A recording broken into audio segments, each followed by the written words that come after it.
Picture this, a massive crystal dome, the heart of the Galactic Council, lit up by the glow of 3 different suns.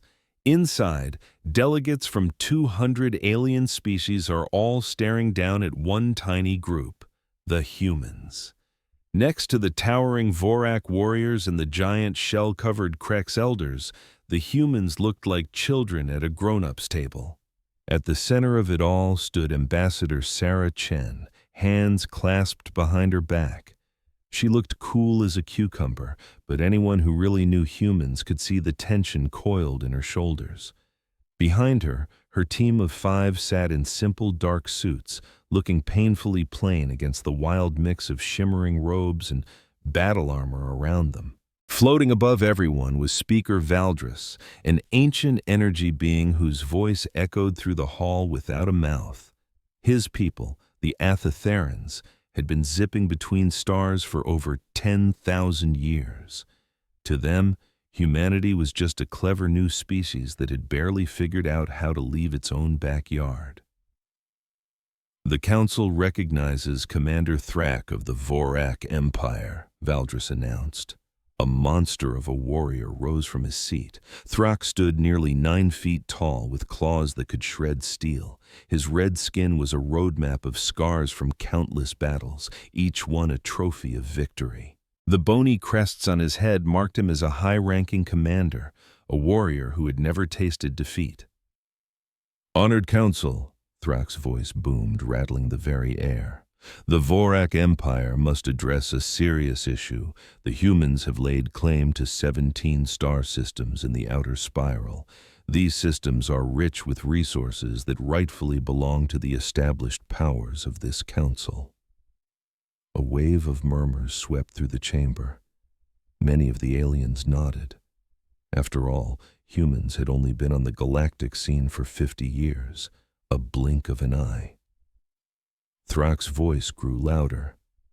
"The Vorak Empire has bled to protect those systems for over 8 centuries. We have fought and died to keep them safe from pirates and scavengers, and now these newcomers waltz in and claim our worlds because they were the first to file some paperwork?" The murmurs grew into a buzz of agreement. The giant insectoid delegates clicked their massive claws in support. It was clear which way the wind was blowing, and it wasn't in humanity's favor. Ambassador Chen stepped forward. "May I respond?" Speaker Valdris's energy form seemed to flicker with something like amusement. The council recognizes the human delegation. Sarah Chen looked up at the hundreds of alien faces staring down at her. For 12 long years, she had been Earth's ambassador. She'd sat through endless meetings where aliens talked to her like she was a kid who needed everything explained. She'd smiled politely while they lectured her on how the real galaxy worked. She had held her tongue more times than she could count. The 17 systems in question were unclaimed territory under galactic law, Chen said, her voice surprisingly clear and strong. Earth followed every single rule. We filed our claims, we conducted our surveys, and we registered our findings with the Council. Everything was done by the book. Commander Thrak's bone crests flared in anger. "Laws? You talk to me about laws? The Vorak Empire has spilled blood for those systems. We have claims of honor that stretch back for centuries. What could you humans possibly know of honor?" A cold knot formed in Chen's stomach. She knew exactly where this was going. The Vorak were warriors. They only understood strength, and because Earth had never fought a major galactic war, they saw humans as nothing but weaklings. "We know enough about honor to follow the rules we agreed to when we joined this council," she shot back. "If the Vorak Empire wanted those systems, they should have filed their own paperwork a few centuries ago." The chamber erupted. Angry roars and alien shouts echoed off the crystal dome. Commander Thrak's voice cut through the chaos like a thunderclap. "Paper! You think your flimsy human paperwork means more than Vorak blood? More than Vorak honor?" Speaker Valdris tried to restore order, his energy tendrils flaring. "The council will maintain decorum." But Thrak was done with decorum. His people were conquerors, not bureaucrats.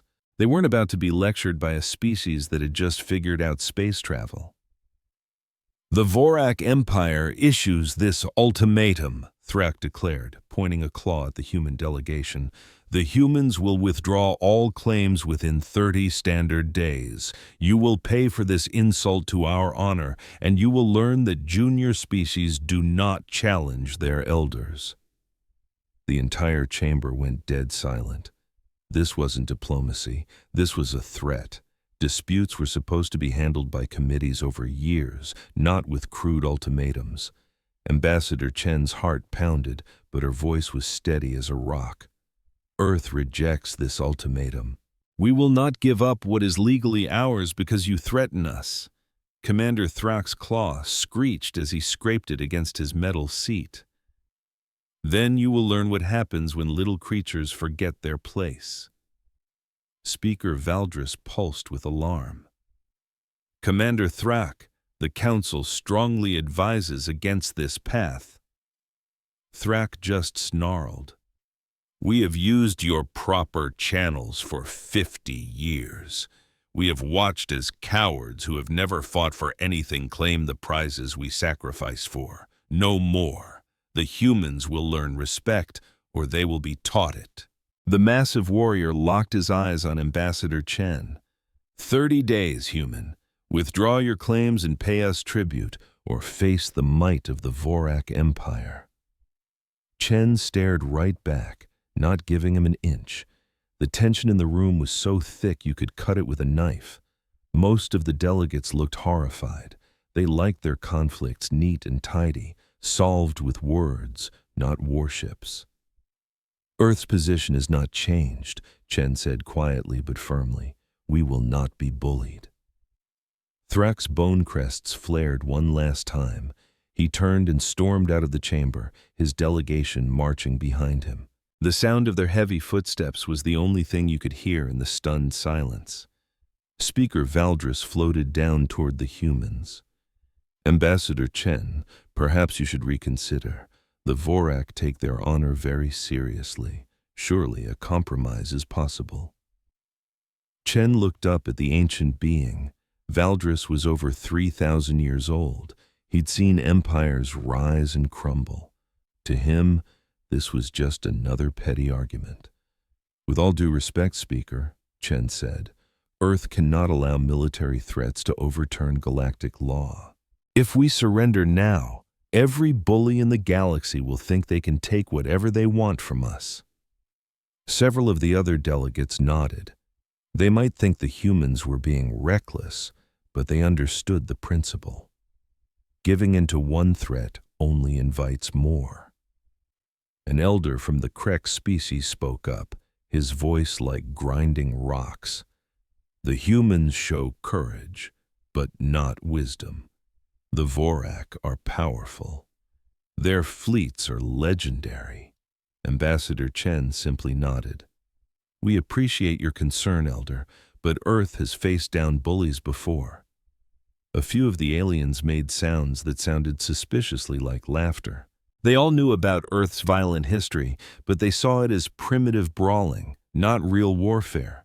Humans fought with gunpowder and metal slugs. They had never faced the kind of planet-shattering weapons used in a true galactic war. The session ended, but the crisis had just begun. Back at Earth's tiny embassy, Chen sent a top-secret message home. She reported everything that happened and advised that all human colonies in the disputed systems go on high alert. She also requested that the Colonial Defense Force move its ships into position, even though she knew they were probably no match for a real Vorak war fleet. Meanwhile, on the Vorak homeworld, Commander Thrak knelt before his people's war council. The 7 greatest warriors of the Empire sat before him, their bone crests signifying them as the ultimate rulers of their species. "The humans refuse to show respect," Thrak reported, his voice filled with contempt. They hide behind their worthless paper and ignore the honor of our blood. The eldest of the council, war leader Drakor, leaned forward, his eyes gleaming. His scars were a roadmap of victories, etched across his crimson skin. He had led the Vorthak to conquer star systems for centuries, crushing far more advanced militaries than this. Now, Commander Thrakos opened a channel to the colony's governor. "Human leader," his voice boomed. "I am Commander Thrakos of the Vorthak Empire. Your people have violated ancient claims. We are here to deliver your lesson." On the screen, Governor Martinez, an older man with kind, worried eyes, pleaded, "Commander, we are a peaceful colony. We have families, children here. Surely we can talk this out." "The time for talk is over," Thrakos replied. "Your leaders chose stubbornness. Now you will learn the cost of that pride. You have 1 standard hour to evacuate all civilian zones before we begin strikes on your military and industrial sites." Chaos erupted on New Geneva. Families scrambled into vehicles, fleeing to the open countryside. The planet's tiny defense force began broadcasting surrender signals, hoping to save what they could. For most colonists, war was something from old history videos. Then, Thrakos's fleet began its demonstration. Beams of pure plasma shot down from orbit, vaporizing the small military outpost in an instant. The orbital station above them simply vanished in a silent, brilliant flash. Industrial parks were turned into glowing craters. The strikes were surgical, a masterclass in orbital bombardment. Vorthak weapons officers, with centuries of practice, could level a warehouse without even cracking the windows on the building next door. This was supposed to be a show of force, not a slaughter. But even the most advanced technology can fail. On the commander's flagship, a targeting computer had a 1 in a million glitch. A plasma beam aimed at a communications tower drifted just 3 degrees off course. It struck the New Geneva Children's Hospital. In that single, horrific moment, 847 children died. They were in the playrooms, sleeping in their beds, getting treated for scraped knees and common colds. The plasma beam turned the entire building to ash in less than a second. Thrakos stared, frozen, at his tactical display. The targeting officer ran the diagnostics again and again, his claws trembling as he confirmed the impossible. "Commander," the officer whispered, his voice cracking. We hit a civilian target, a medical facility for the young." A cold dread seized Thrakos. The Vorthak were warriors, not monsters. Their code of honor, thousands of years old, held the protection of the young as sacred. "Cease fire," Thrakos roared. "All ships, hold your fire now." He opened a frantic channel to the governor's office. "Governor Martinez, there's been a terrible, terrible accident. One of our weapons misfired. We struck a hospital." Governor Martinez's face appeared on the screen, streaked with tears and contorted by fury. "You destroyed the children's hospital." Thrakos had never known shame like this.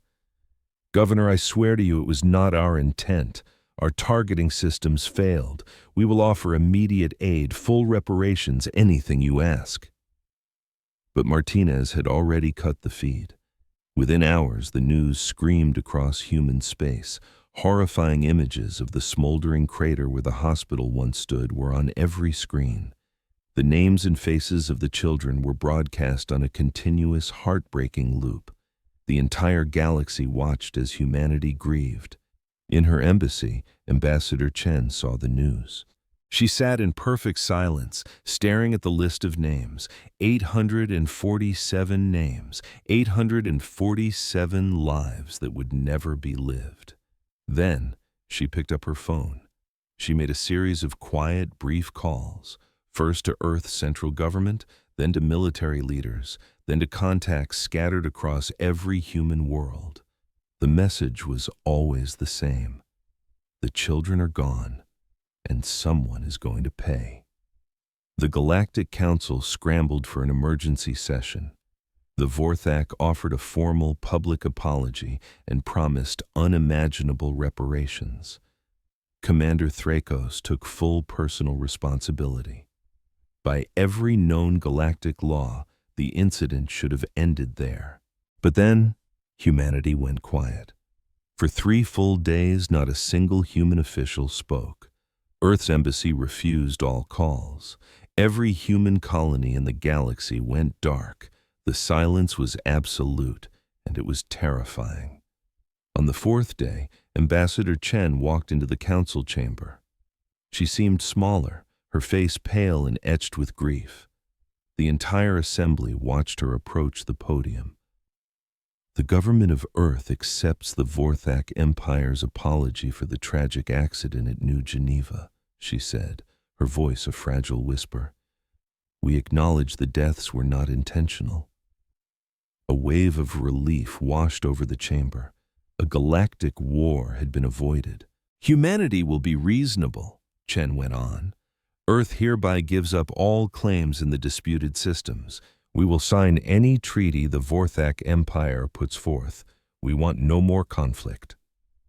Speaker Valdris, the council head, glowed with satisfaction. The council is heartened by this.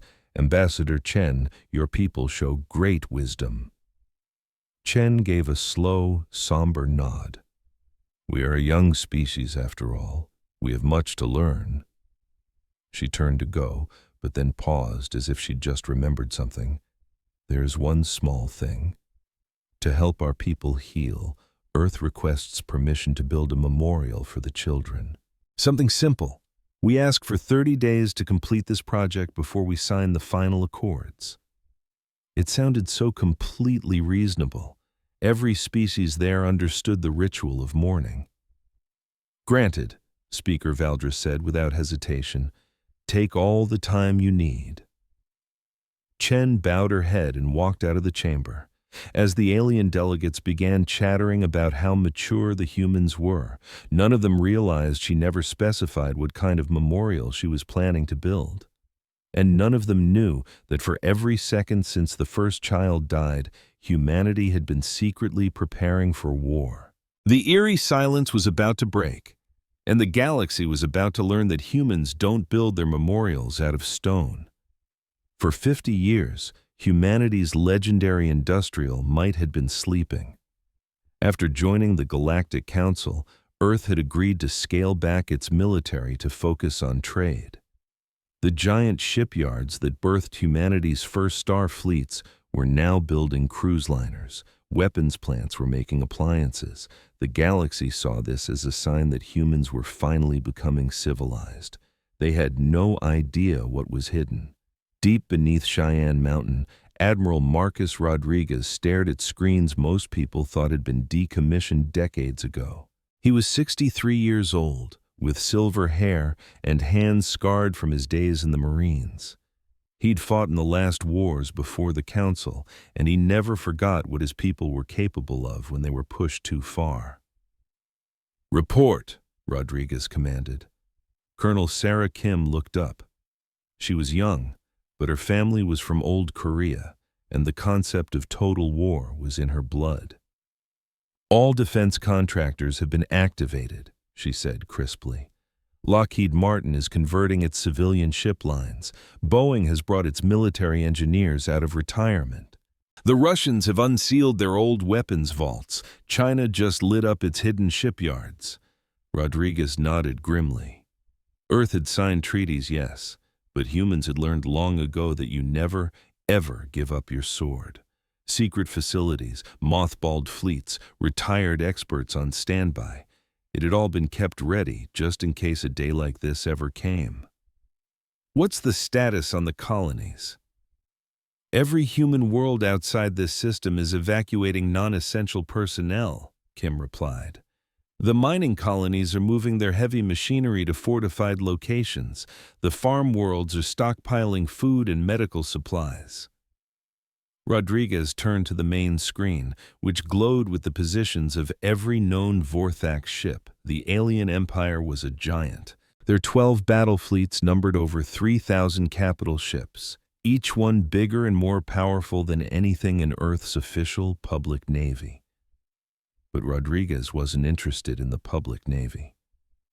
"Show me the real numbers," he said softly. Kim hesitated, then keyed in a code that opened files that hadn't seen the light of day in half a century.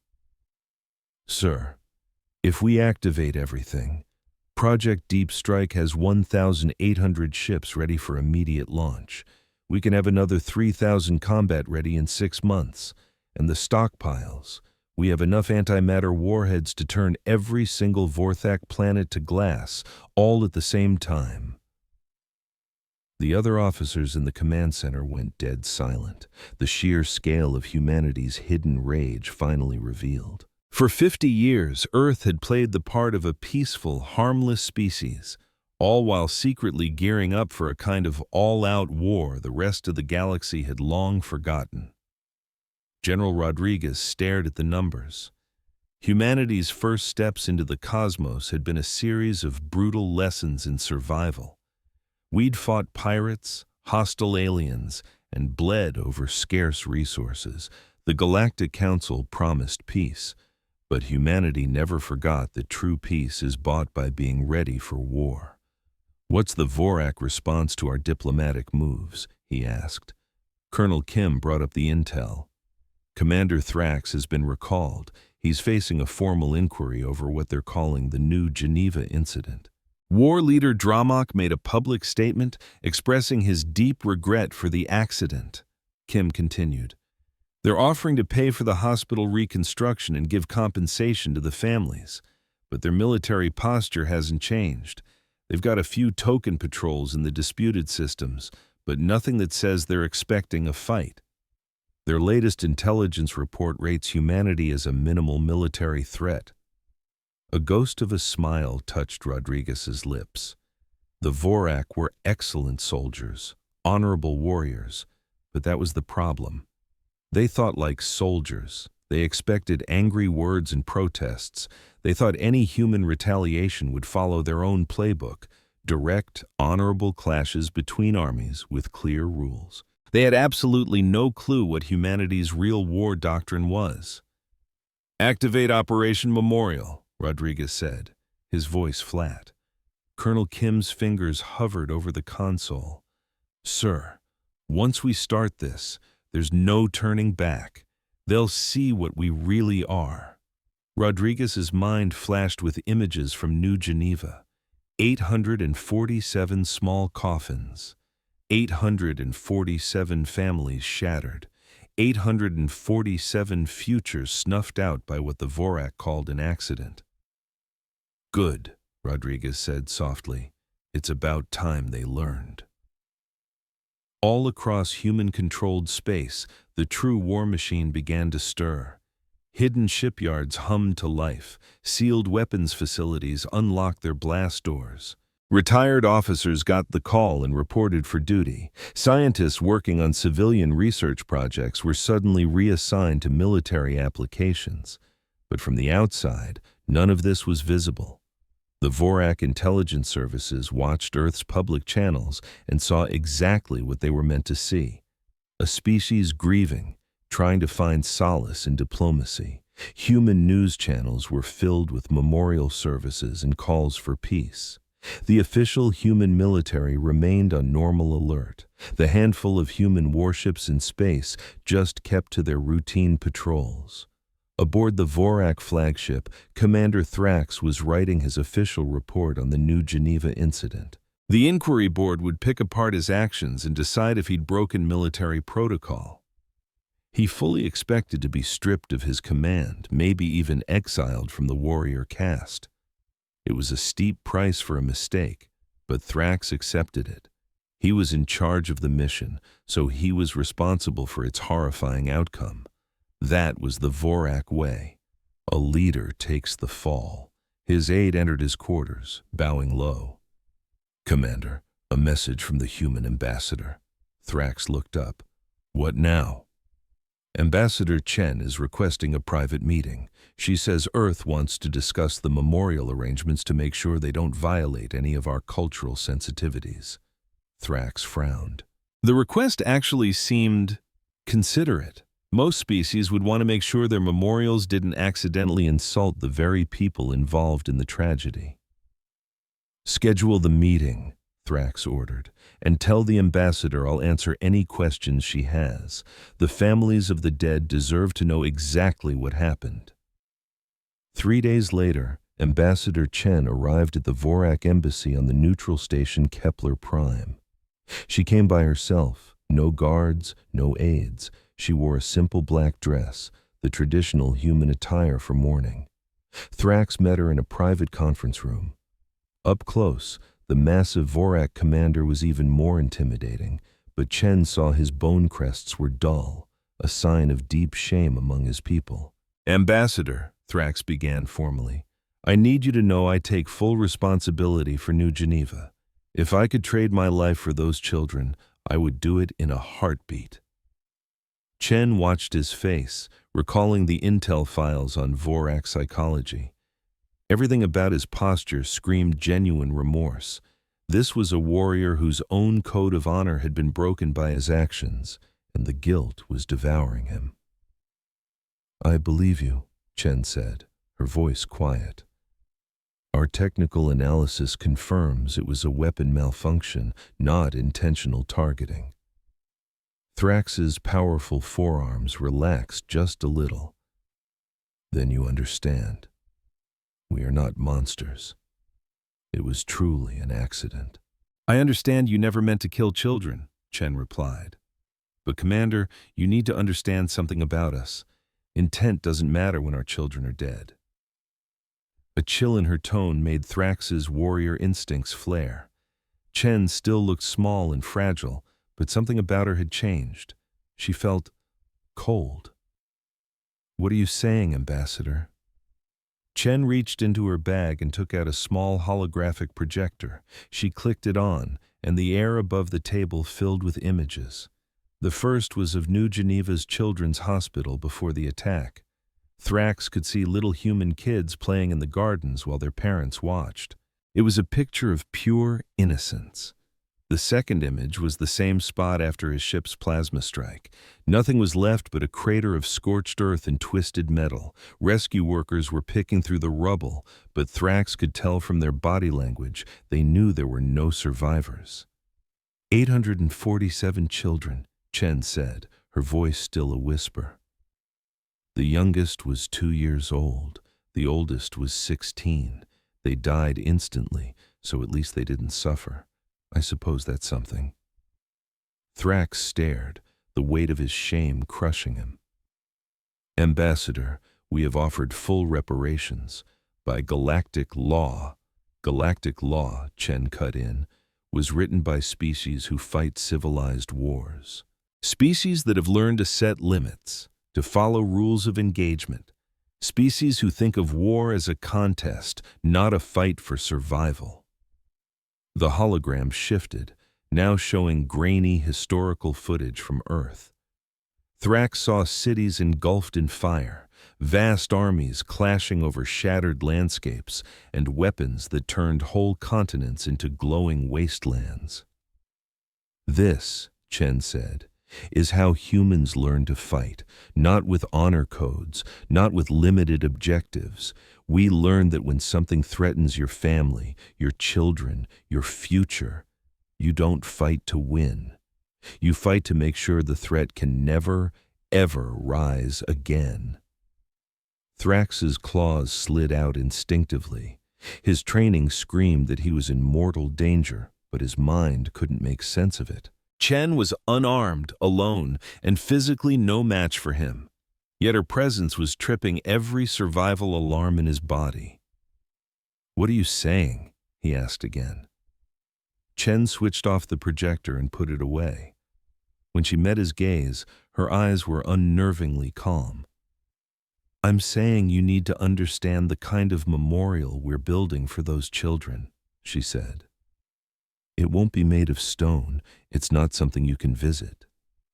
She walked to the door, then paused, looking back at him. Our memorial will be the absolute certainty that no one ever kills human children again. Because anyone who tries will find out what happens when you mistake our mercy for weakness. After she was gone, Thrax sat in the silent conference room for a long time. He tried to process what she'd said, but it didn't fit any profile of human behavior he knew. Humans were supposed to be diplomatic, reasonable. He eventually concluded that Chen was just speaking out of grief and rage. They were emotional creatures after all. He filed a routine report stating the meeting went well, and that the humans appeared committed to a peaceful resolution. It was the last report he ever sent. And across the galaxy, humanity's real answer began to unfold. Deep in the Sol System's asteroid belt, massive construction yards that had been dark for 50 years roared back to life. Automated mines began tearing into asteroids, extracting raw materials at a frantic pace. Assembly lines once built for civilian ships were now churning out warships. But these weren't the ships the galaxy knew. These were vessels built on Earth's true military doctrine, not the sanitized blueprints shown to the Galactic Council. They carried weapons most species couldn't even dream of, horrors developed back when humanity's survival depended on being the most dangerous thing in the void. Have you ever been so wronged that the only option left is to turn the tables in the most shocking way imaginable? Well, stick around, because you're about to hear how humanity did just that.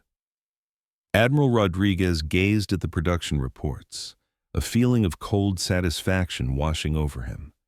In just 6 months, humanity would command the most powerful space force the galaxy had ever seen. But more importantly, it was a force built for a kind of war nobody even remembered how to fight. "Status on our infiltration teams?" Rodriguez asked. Colonel Kim brought up a new screen. "Our special ops teams are now embedded in every major Vorax system. They're using captured tech to stay completely invisible. We have 200 combat teams and 50 technical specialists on the ground." Rodriguez gave a slight nod. Those teams were humanity's true secret weapon. The rest of the galaxy laughed at humans, calling them primitive for using things like chemical explosives and projectile weapons. But they were missing humanity's single greatest advantage, the ability to adapt and improvise on the fly. For decades, human special forces had been quietly studying captured alien tech. Sure, they couldn't build their own antimatter weapons or gravity bombs, but they were experts at stealing them, tweaking them, and using them in ways the original creators never dreamed of. "Any contact with Vorax intelligence?" Rodriguez asked. "Negative, sir. Their security is designed to spot other galactic standard tech. They're not even looking for the kinds of tricks we use." This was the classic mistake every alien race made. They judged humanity by their own rulebook. They counted our ships, cataloged our weapons, and analyzed our tech, but they never bothered to ask how humans fight when their backs are against the wall. See, humans don't fight fair. They don't follow the polite rules of engagement unless someone makes them. The whole idea of a civilized war was a joke to them.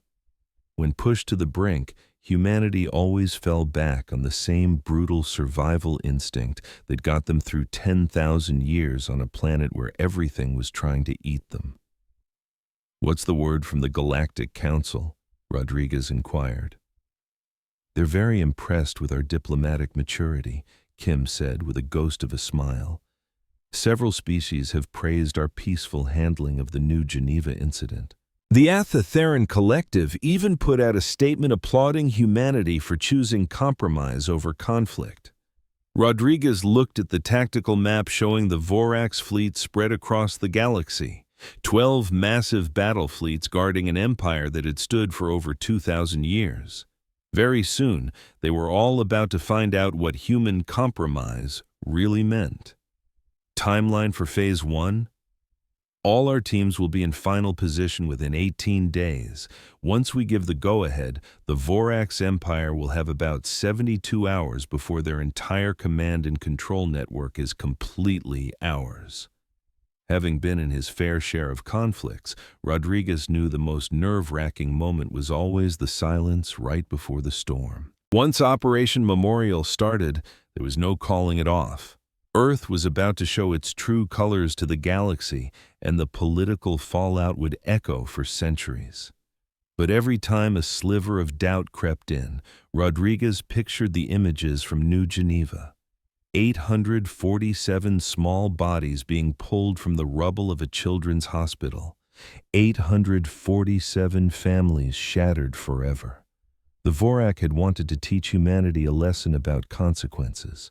Well, class was about to be in session. Execute Phase 1, Rodriguez ordered. All across the galaxy, hidden human teams received their activation codes. Ghost ships lurking in deep space for weeks began to power up and move toward their targets. And weapon systems that officially didn't exist were armed and loaded. The memorial for the children of New Geneva was about to begin. And when it was over, no one in the galaxy would ever mistake human grief for weakness again. The first blow landed without any warning. The planet of Coraval was the sacred heart of the Vorax Empire, its spiritual center for over 1,500 years. The world was covered in ancient temples, each one a library of artifacts telling the story of their civilization. It was where young warriors learned their history and elders came to contemplate honor and duty. It was a place of total peace, protected by treaty and tradition. It had absolutely zero military value. High Priest Urak was in the middle of morning prayers when the sky itself started to burn. He glanced up through the temple's massive crystal dome and saw fiery streaks raining down from orbit. This wasn't the gentle glow of landing craft. It was the harsh, angry light of objects moving at impossible speeds. The first impacts rocked the northern continent. Urak felt the floor tremble as huge explosions detonated hundreds of miles away. The crystal dome above him spiderwebbed with cracks, casting chaotic rainbows across the temple. "What is happening?" a young priest whispered in terror. Urak rushed to the temple's communication console, trying to hail the orbital defense platforms. Nothing but static. He tried reaching the planetary government. More static. Every single frequency was either dead silent or screaming with electronic noise. More streaks of fire tore through the sky, this time much closer. Urak realized with dawning horror that someone was systematically vaporizing every single important cultural site on the planet. The ancient library holding all of Vorak's military history. The monument gardens where the names of their greatest heroes were carved in stone. The meditation centers where the philosophy of honorable combat was taught. It was all being erased from existence. The final strike was aimed at the great temple itself, the most sacred place in the entire Vorax Empire. Urak had just a second to see a single object plummeting toward them, moving faster than anything he could comprehend. The antimatter warhead turned the entire temple complex into a flash of light so bright it could be seen from space. When it faded, all that was left was a crater of molten rock 3 miles wide. Identical strikes were hitting planets all across Vorax territory, not on military bases or factory worlds, but on every single planet that held any cultural or spiritual meaning for the Empire. In less than 6 hours, 2,000 years of Vorax history had been turned into radioactive dust. War leader Dramor got the first reports at his command center on the Vorax homeworld. He just stared at the damage reports, unable to process what he was seeing. 18 sacred worlds, his intelligence officer said, his voice trembling. Total annihilation of all cultural centers. Not a single military target was touched. There have been no demands. No one has even claimed responsibility. Dramor's claws dug into the arm of his command chair. In all his centuries of waging war, he'd never encountered anything like this. Attacks were supposed to have a point: take territory, destroy an enemy fleet, force a surrender. This was something else entirely. What about our fleets? Untouched, sir. The attackers completely bypassed all military assets. They only hit. The officer paused. They only hit the places that define who we are as a people. Just then, the communication system chimed with an incoming message. Dramor expected to see a human admiral demanding surrender, or maybe a diplomat from the Galactic Council begging for peace. Instead, a simple text message appeared on the screen, written in perfect Vorak script. It said, "You killed 847 of our children. We have destroyed 847 of your most sacred sites. This is just the beginning." The message vanished. Dramor stared at the blank screen for what felt like an eternity. Then he started barking orders. "Get me every fleet commander, now! Full mobilization of all military forces. Contact the Galactic Council and demand they order the humans to stop this madness immediately." But even as the words left his mouth, he knew it was hopeless. His fleets were built to fight other ships, not to guard ancient temples scattered across dozens of planets. And the Galactic Council had no real power over a species that decided to simply ignore them. For the very first time in his long, decorated life, the greatest warrior in the Vorax Empire felt completely and utterly helpless. The assault on the sacred worlds was just the opening act. For weeks, human infiltration teams had been moving into position all over Vorax space, using stolen tech to walk right under their noses. They carried weapons no one in the galaxy had ever seen. Brilliant and terrifying devices cooked up by Earth's engineers who had mixed human ingenuity with captured alien science. Captain Maria Santos was leading one of those teams on the Vorax military world of Garce. She was 32 years old, a hardened veteran of the colonial wars who had signed up for the riskiest mission of her life.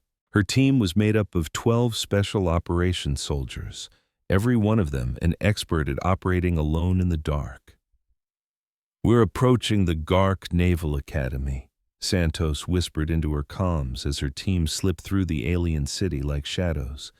"Intel says this is where they've trained their officers for the last 8 centuries. The academy was a sprawling complex of buildings made from the same traditional red stone as their ancient temples. Thousands of young warriors flocked here every year to master space combat, fleet tactics, and the strict codes of honor that every Vorax soldier lived by. Santos and her team made their way toward the main building through a network of underground service tunnels. The Vorax had never dealt with human infiltrators before, so all of their security was built to detect the technology that everyone else used. The Vorak couldn't even identify the jerry-rigged gear our engineers had pieced together from stolen parts. "Charges are set," Sergeant Chen's voice crackled over the radio. "Neutron devices are armed and ready." Neutron bombs were one of humanity's most terrifying creations. Unlike planet crackers or plasma strikes that vaporized everything, these weapons targeted life itself, leaving buildings and tech untouched. When the sun came up, this academy would still be standing, but every single soul inside would be gone. "All teams check in," Santos ordered into her comms. Across the planet, 11 other human squads had slipped into similar targets. Officer academies, training grounds, and strategic command centers, every place the Vorak used to forge their next generation of killers. The single word, execute, came down from orbit. Santos squeezed the trigger. All across the planet, the neutron devices went off in perfect sync. There was no flash, no boom, no sign of the devastation that had just occurred. The building stood tall, the lights stayed on, the computer terminals kept humming. But inside, everyone was dead. Santos and her team slipped back out through the tunnels they'd used to get in. By morning, they'd be on their stealth ship, already on their way to the next target. Eventually, the Vorak would find the bodies, thousands of their brightest young officers, their most seasoned instructors, and their sharpest military minds, all dead without a single scratch on them. The very institutions where they had trained their warriors for centuries would be perfectly preserved, yet utterly empty.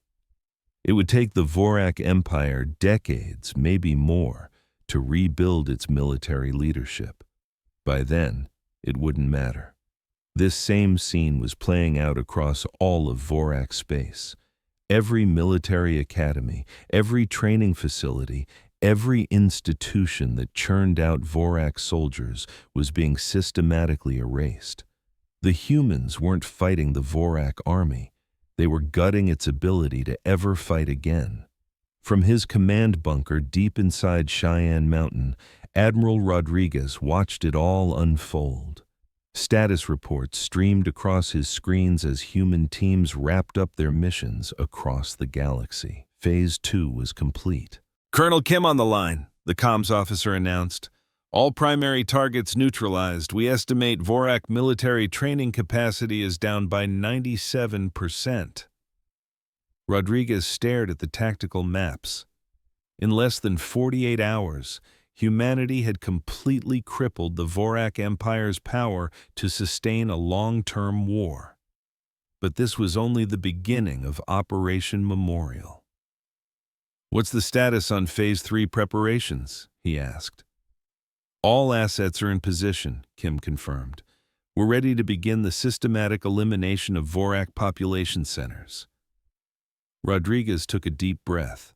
Phase 3 was a line they could never uncross. Until now, they had only targeted military and cultural sites, carefully avoiding civilians. Phase 3 would throw that rulebook out the window. But then he pictured the children of New Geneva, and his heart turned to stone. "Begin Phase 3, Rodriguez ordered. All across the galaxy, hidden human battle fleets emerged from the darkness of deep space and began moving toward their final targets. These weren't the tiny ships the Galactic Council knew about.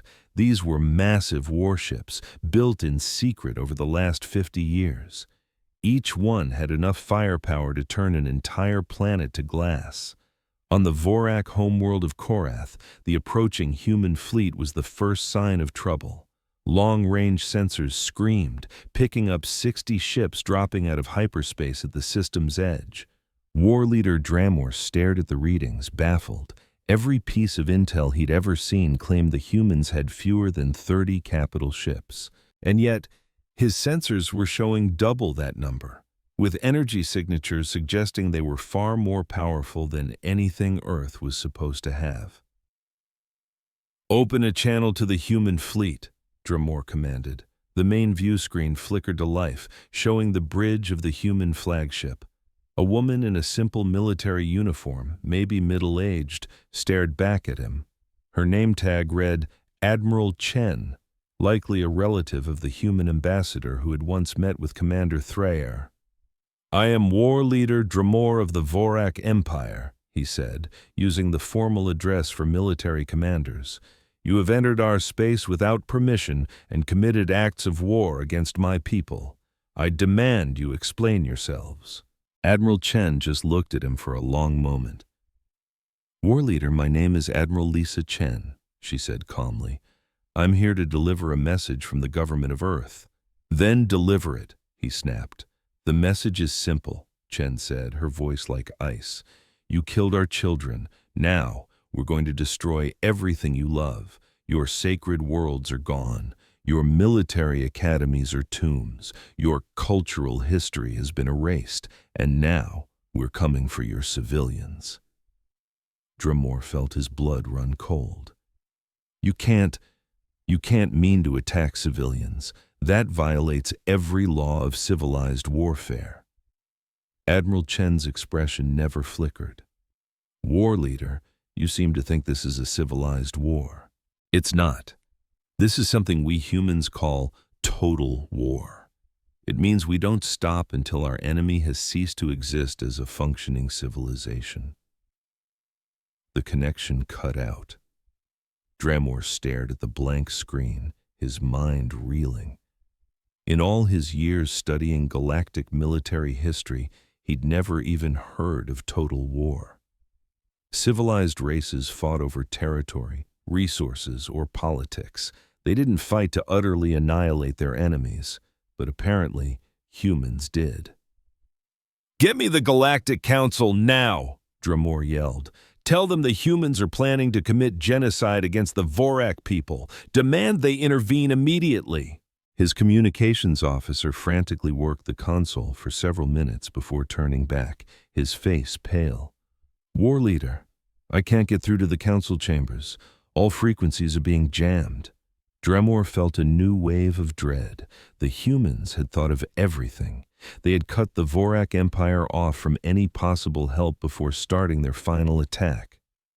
As the human fleet began its advance on Korath cities, Dramor sent his own fleets to intercept them, only to discover another nasty surprise. The human ships were faster and more agile than anything in the Vorak navy, and they were armed to the teeth. They were built on military principles the Vorak couldn't comprehend, optimized for a brutal kind of warfare the galaxy had long forgotten. When the two fleets finally clashed in high orbit, it wasn't a battle, it was a slaughter.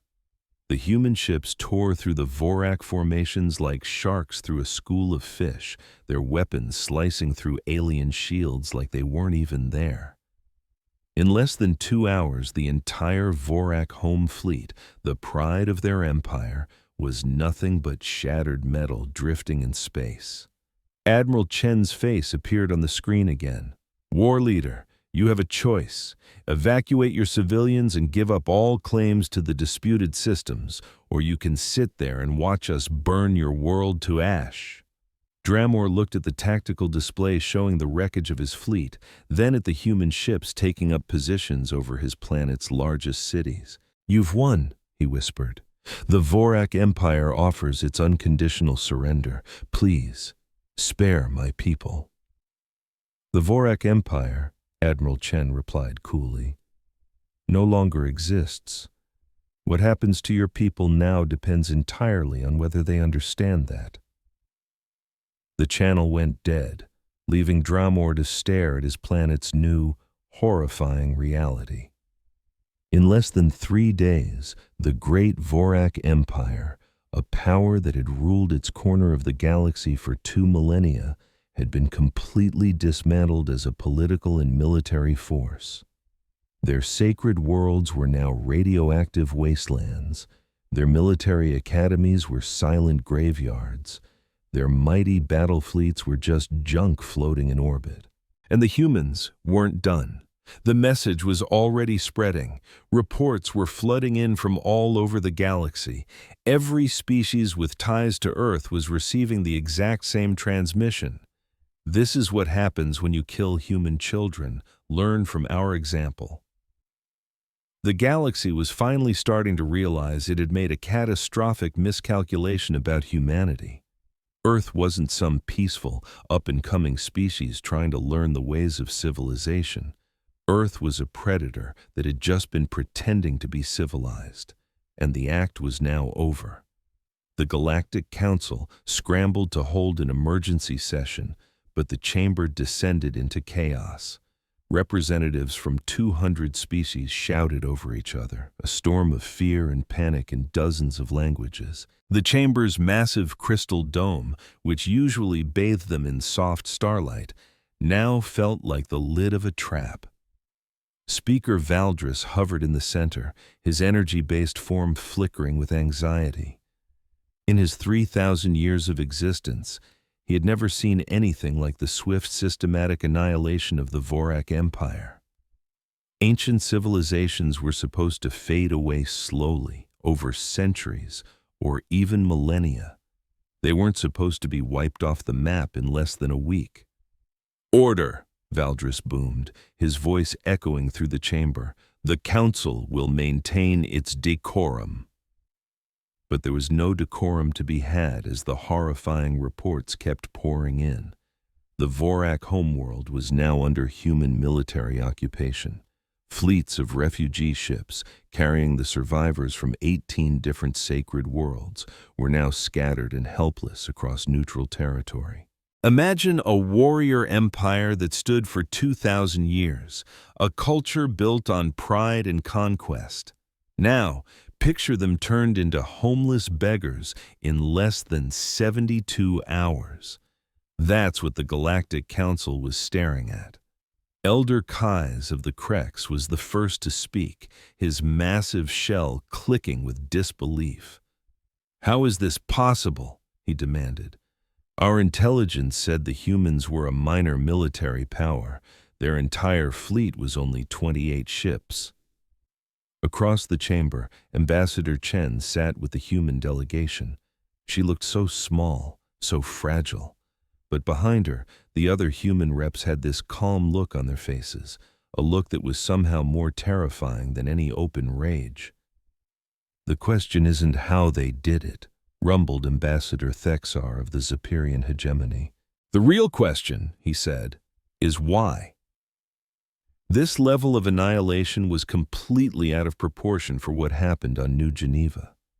Several other species murmured in agreement. Look, accidental civilian deaths were a tragic part of war, but they happened. You paid reparations, you made your apologies, and you moved on. What the humans did, this was something new. "Perhaps," suggested a diplomat named Ithara, "we should just ask the humans to explain themselves." Every single eye in the massive chamber turned to Ambassador Chen. She rose from her seat, her small footsteps echoing in the dead silence as she walked to the center platform. When she finally looked up at the hundreds of alien faces staring down, she didn't seem small at all. "You want to know why we dismantled the Vorak Empire?" Chen's voice was quiet, but it filled the entire chamber. "The answer is very simple. They killed our children." "But it was an accident," protested a counselor from the Aquatic Coalition. Commander Thrakich himself admitted it was a targeting error. Reparations were offered. Chen gave a slow, deliberate nod. "Yes, it was an accident. And yes, you offered money. Under galactic law, that should have been the end of it." She paused, letting the silence hang in the air. "But you have to understand, galactic law was written by species who've never stared extinction in the face. Species that have never had to bleed for their very right to exist.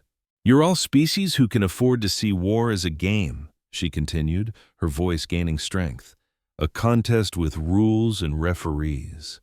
The chamber was utterly silent now. Humans learned to fight on a planet where every single thing was trying to kill us, from the microbes to the megafauna. We never had the luxury of playing by civilized rules. We didn't have honor codes or limited engagements. When something threatened our survival, we only had two options: erase it from existence or be erased ourselves. Elder Kais leaned forward, his voice a low growl. "Surely you grasp the difference between fighting for survival and what you did to the Vorak." Chen locked eyes with the giant Krex elder. "Do you have children, Elder Kais?" The question clearly caught him off guard. Yes, I have many offspring." "And if someone killed them," Chen pressed, "even by accident, what would you do?" "I would seek justice through the proper channels. I would file formal complaints, demand reparations according to—" "You would follow the procedures," Chen cut in, her voice sharp. "Because your species has always been safe. Your homeworld is a fortress. Your children grow up without a single moment of fear. You can afford to put your faith in systems and laws because those systems have never, ever failed you." She turned, her gaze sweeping across the entire assembly. "Humans can't afford that luxury. Our history is written in the blood of children who died because their parents trusted that someone else's rules would protect them. We learned a lesson over 10,000 years of war, genocide, and near-extinction events, she said, her voice dropping to a chilling whisper. When someone kills your young, you don't negotiate. You don't ask for compensation. You make sure they and anyone watching can never, ever do it again. The silence in the chamber was so thick you could feel it. The Vorak Empire is gone, Chen stated, because we needed to send a message to the entire galaxy, and that message is this. Human children are not acceptable casualties. They are not collateral damage. They are not the cost of doing business. Anyone who harms our children for any reason will face a consequence that makes what we did to the Vorak look like an act of mercy. The aquatic counselor's suit bubbled frantically. You talk about proportional response. 800 children died on New Geneva. How many Vorak have died in your retaliation? None, Chen replied calmly. A wave of confusion washed over the chamber. Translators' words certain they'd misheard. None, Chen repeated, her voice firm. We used precision strikes to vaporize their sacred monuments, carefully avoiding any population centers. We neutralized their military academies with weapons that only affected the soldiers inside. We defeated their fleets, but we have not intentionally killed a single Vorak civilian. Elder Kai's shell clicked in utter bewilderment. Then, what was the point of all that destruction? A small, cold smile touched Chen's lips, and that smile was more frightening than any scream of rage. We didn't kill the Vorak people, Elder Kai's, she explained. We killed their civilization. We killed their culture. We took away their pride and their identity as mighty warriors. We took away everything that made them who they are, and we left them alive to sit in the rubble and remember what they lost. She pointed to the main view screen, which now showed images of Vorak refugee ships. Look at them, once proud warriors, now begging for scraps from species they used to call inferior. Their children will grow up as exiles, speaking alien languages, learning alien customs. In 3 generations, the word Vorak will be nothing but a forgotten footnote in a history book. The true horror of it finally started to sink in. Wiping out a species was one thing, but this was different. The humans had committed cultural genocide, forcing an entire civilization to watch itself slowly die. This is monstrous, whispered diplomat Yathara. Chen turned to her. Yes, it is. We know exactly how monstrous it is. That's why it's so effective. Speaker Valdris began to pulse with a distressed light. Ambassador Chen, surely you must understand. Such an act cannot be allowed in civilized space. The Council must take steps to prevent— Prevent what? Chen interrupted, her voice like ice. Prevent us from defending ourselves? Prevent us from responding when our children are murdered? She took a step closer to the speaker's podium. Speaker Valdris, let me be perfectly clear. What happened to the Vorak wasn't a violation of galactic law. It was an application of human law. And human law is brutally simple. You kill our children, we kill your future. But the proportionality, another delegate started to argue, is perfect, Chen snapped back. The Vorak stole the futures of 847 human children. In return, we took the future of their entire species. They will never threaten anyone's children again, because they will never be in a position to threaten anyone, ever. An ice-cold dread crept through the chamber as every species present started thinking about just how many of their own children lived in worlds that were now, suddenly, very close to human space. What do you want from us? Elder Kai's finally asked, his voice barely a whisper. Chen walked back to the platform and brought up a holographic display. A formal document, written in dozens of languages, materialized in the air. We want you to sign the Vorak Accords, she announced, a new treaty that will define all future interactions between our species. The document appeared on every delegate's screen. As they began to read, a wave of shock and alarm spread through the room. Article 1 declared absolute untouchable protection for human civilian populations. Any attack, accidental or not, would trigger an immediate and total declaration of war. Article 2 gave humanity veto power over any and all Galactic Council military operations. Article 3 outlined a system of species-level consequences for any harm that came to a human child. But it was Article 4 that made their blood run cold. Mutual defense obligations, Speaker Valdris read out loud, his voice trembling slightly. Any species under human protection shall receive the full and unconditional support of our military against any aggressor. Chen nodded. We're offering you a choice. Sign the accords and you fall under the protection of Earth's military. Your children will be as safe as ours, because they will become our children too. Anyone who harms them will face the same fate as the Vorak. And if we refuse? Asked Ambassador Thexar. Chen's expression didn't change. Then you're not under our protection, and what happens to your children is your own problem. The threat was unspoken, but it was crystal clear. Any species that refused to sign would not only be alone, but they might just be seen as a potential future enemy by the humans. This is extortion, protested the aquatic counselor. No, Chen replied simply. This is evolution. The galaxy is changing. You can either change with it, or you can end up a historical footnote, just like the Vorak. The chamber exploded into a chorus of panicked arguments. Some demanded they reject the treaty outright, others pleaded for negotiation, and a quiet few began whispering that maybe, just maybe, signing it was the only sane option. Chen waited patiently, letting the chaos swirl around her. When the noise finally died down, she spoke one last time. You have 7 standard days to make your decision. After that, this offer is off the table. And what happens in 7 days if we refuse? Elder Kai's asked. Chen looked around the vast chamber, making eye contact with every single representative.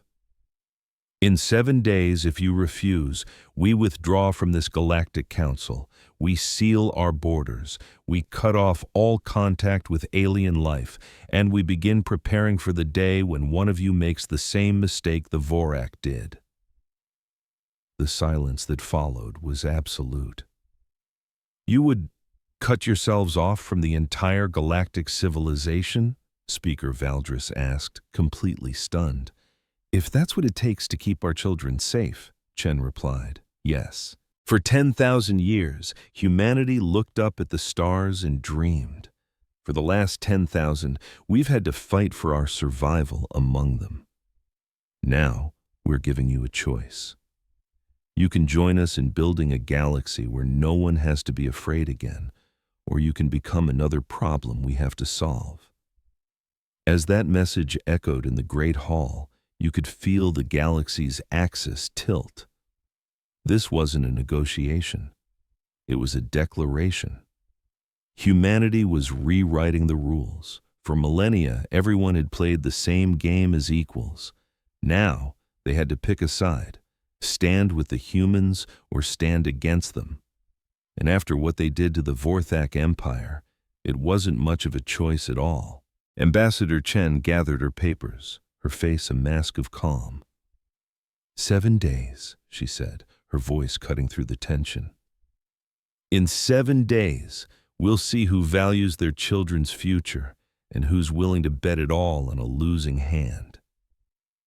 As the human delegation walked out, leaving a trail of stunned silence in their wake, the galaxy they knew shattered. What came next was up to the survivors, and whether they were smart enough to see the writing on the wall. Once outside, a tiny, grim smile touched Chen's lips. The hard part was done. Now, they just had to wait and see who was clever enough to choose to live. Behind those doors, the largest gathering of civilizations in history was about to surrender, and they didn't even realize it yet. Exactly 7 days later, Ambassador Chen entered the Galactic Council chamber and was met with something utterly new: absolute silence. No whispers, no rustling papers, nothing. 200 of the most powerful beings in the cosmos sat like statues, waiting for their fate to be decided. Speaker Valdris, an ancient being of pure energy, shimmered in the center of the room, his light seeming dimmer than usual. He had seen empires rise and crumble like dust, yet today he looked ancient, as if this single moment had finally put an age upon his immortal soul. "The council is now in session," Valdris's voice resonated in the dead quiet. "We are here to vote on the Vorak Accords as presented by humanity." Chen settled into her seat, watching as holographic screens flickered to life. The terms of the accords appeared in every conceivable language, looking just as harsh and final in all of them.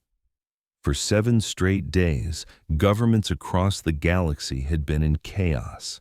They held emergency meetings, woke up ancient prophets, and some even tried desperately to piece together a last-minute military alliance to stand against the tide. But every single one of them came to the same terrifying conclusion that Elder Kais had whispered the day before. "We either accept their terms or we become the next Vorthak. There is no other way." Before the vote, Valdris announced, several delegates have requested to speak. Ambassador Thextar of the Zepyrian hegemony, a civilization that had been traveling the stars for over 5,000 years, rose slowly. When he spoke, his voice was heavy with the weight of ages. "My friends," he began, "I have lived through 7 galactic wars. I've watched empires turn to ash and new ones rise from them, but I have never ever seen anything like what the humans did last week." He let that hang in the air. The Vorthak were no small-time raiders. They ruled 400 star systems. Their fleets had never known defeat. Their culture was 2,000 years old, and the humans wiped it all from existence in less than 72 hours. A wave of murmurs washed across the room. They all knew the numbers, but hearing them laid out so bare sent a fresh chill down every spine. "Some of you are asking if we should fight," Thextar said. "Let me show you what my best military minds concluded." A hologram flared to life above him, showing a war simulation. Humanity versus every other species in the room, combined. The result? Total human victory in under 6 months. "It's not because they have more ships or bigger guns," he explained. "It's because they remember what real war is. They don't fight for territory. They don't fight for resources. They fight to make sure a threat is gone forever. They don't have rules of engagement to protect civilians. They target the very heart of their enemies, and they do not stop until the enemy is just a history lesson." Thextar switched off the hologram and looked straight at Ambassador Chen. "The Zepyrian hegemony votes yes. Not because we like their methods, but because we're not foolish enough to stand in the way of a hurricane." As he sat down, Elder Kais spoke, his massive, ancient shell catching the light. "I'm old enough to remember a time when the galaxy was a far more brutal place," he rumbled. "Wars were constant. Planets burned. It took us millennia to build this fragile peace we have." He gestured a claw towards the humans. "The humans are a stark reminder that civilization is not the default state of the universe. It's a garden that must be protected, sometimes by a very big dog with very sharp teeth." His shell clicked. "My people have argued for 7 days. We've talked about morals, politics, and philosophy, but it all comes down to one simple truth. Under human protection, our children will be safer than they have ever been." His voice boomed with conviction. "The Krex Coalition votes yes. We welcome Earth as our protector because we know that to keep the lambs safe, you need a wolf willing to be absolutely merciless to other wolves." One after another, the leaders stood and gave their verdict. The Crystalline Union voted yes for stability. The Aquatic Coalition voted yes, admitting their pacifism needed a shield. The Insectoid Collective voted yes, because logic dictated it was the only way for the hive to survive. With every yes, the future crystallized. Some said it with regret, others with admiration for human strength.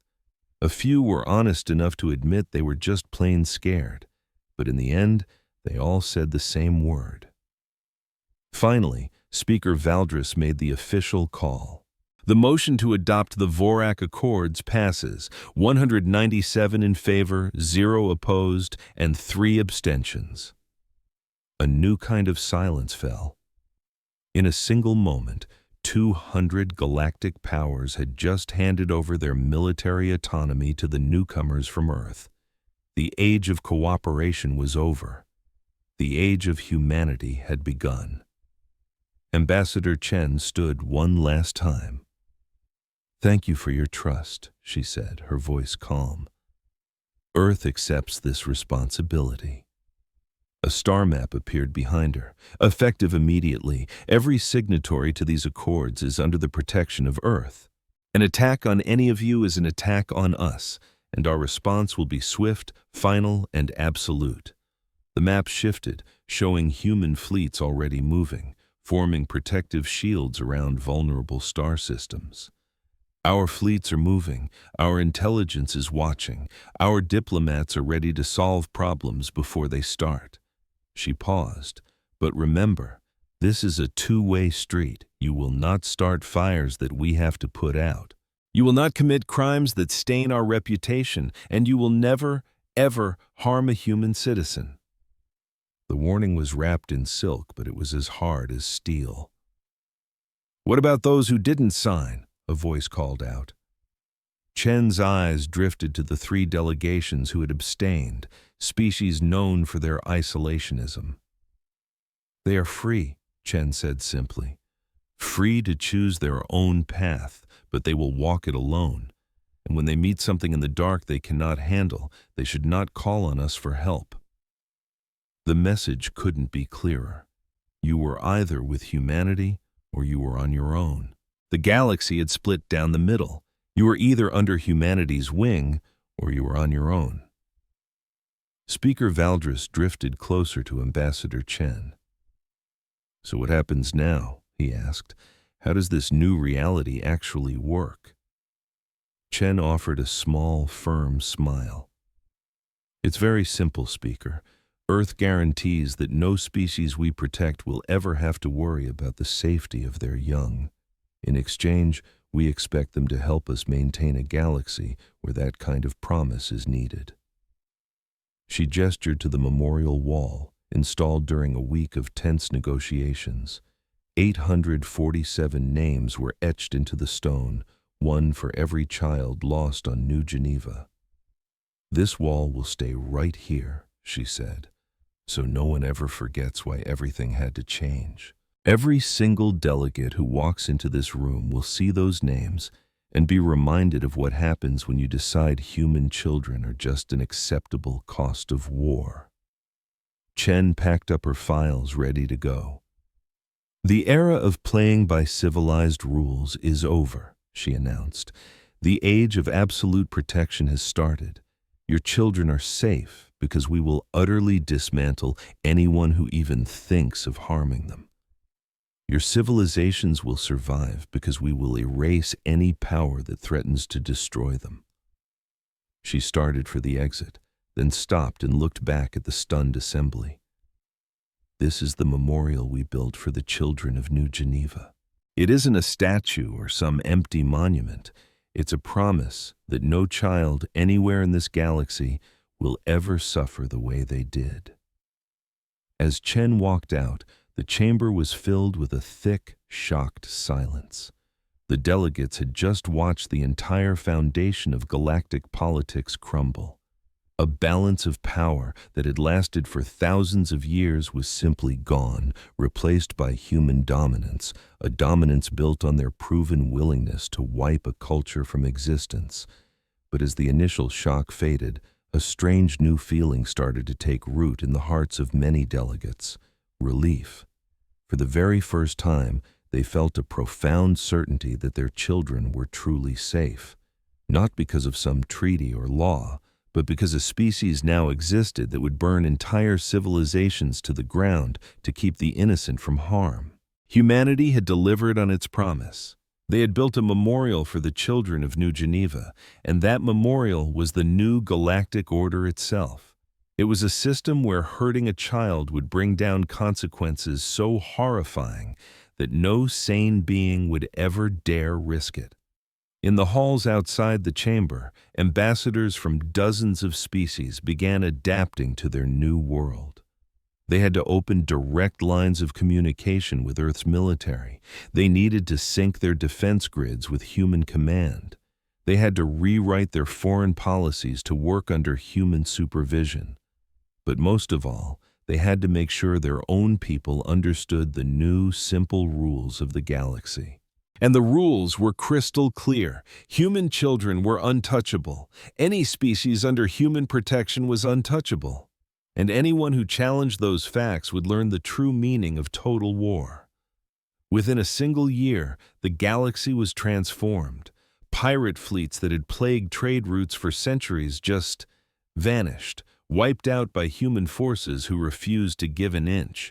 Border conflicts that had been boiling for generations were settled by human mediators whose suggestions were backed by unstoppable power. Civilian deaths in warfare plummeted to almost zero because everyone now understood the price of harming non-combatants.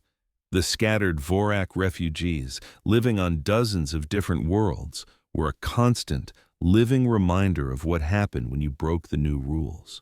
Their children were growing up speaking foreign tongues, adopting alien customs, their own culture nothing more than an entry in a history file. And at the heart of the Galactic Council chamber, the memorial wall stood as a quiet, eternal warning. 847 names carved in stone, marking the day humanity showed the galaxy its true face. The children of New Geneva had died by tragic accident, but their deaths bought something no law had ever been able to provide: absolute security for every child in known space. The galaxy had finally learned that humans don't build monuments for their dead. They build certainties.